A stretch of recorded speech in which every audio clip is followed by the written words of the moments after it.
xaflad siyaasadeed loo soo agaasimay laguna soo weydiinayay ardayda meesha macadka barashada shariicada islaamka ee Al-Faaruq ayaa ka dhacday deegaanka Bacaadin waxaana ka soo qayb galay maamulka jaamacadda Bariga Afrika mas'uuliyiin ka socda muasasada Al-Minhaj maamulka shirkadda golis deegaanka Bacaadin iyo marti sharaf kale ugu horeyntii waxaa munaasabada ka hadlay maamulaha macadka Al-Faaruq Sheekh Cabdinaasir Hayda Qaasim wuxuuna ka sheekeeyay muddada wax soo barayeen ardayda ka qalbi galatay macadka ardaydaasi waxay soo dhiganayeen muddo 3 sano ah ay macadka soo dhiganayeen soo dadaaleen waxaan leeyahay in marka dardaarankii uu hadda sheekhu inala wada dardaarmayay si gaara in kale dardaarmay dardaaranka isaga inoo dardaaran ah hala dadaalo waxbarashadana hore sii wado waxaan noo hadda intusnay furii waxbarashada aan dhiibnay qaabka ku baran lahayd ma fahanteen intaan ku daynina hore socda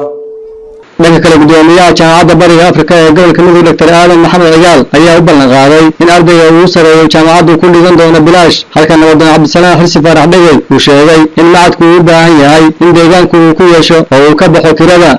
haddana mar labaad waxaan u ballan qaaday in ardayga u koreeyo insha Allah sidoo kale inaan siin doono fursad waxbarasho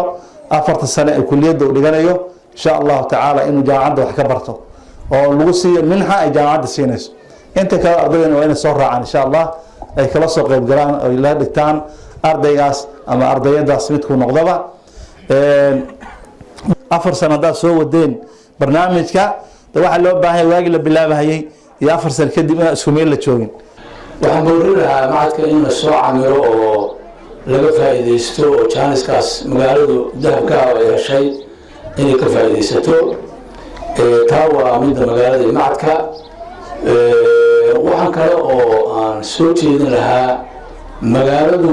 macadka in hadda ka hor ay yeelato oo iyadu ay macad ay leedahay oo noqdo oo ay kira ka baxdo ayay qorsheynaysay waxaan ku boorinayaa dadka deegaanka oo magaalada nasiibkooda macadka aan helay in macadkii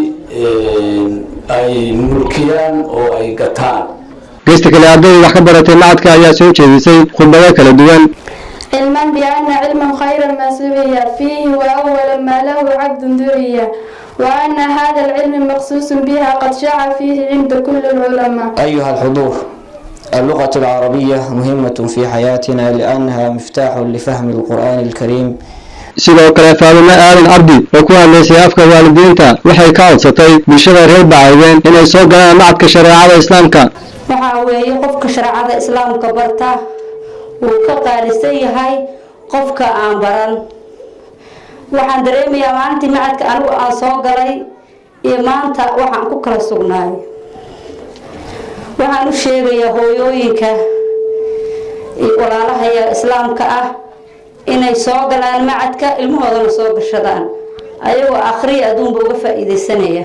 ugu dhammaantii gudoomiyaha muasasada Al-Minhaj Sheekh Ahmed Maxamed Xirsi Faratooyo wuxuu dhankiisa sheegay in qof waliba laga rabo inuu barto cilmiga shariicada islaamka qof walba waxa laga maarmaan maanta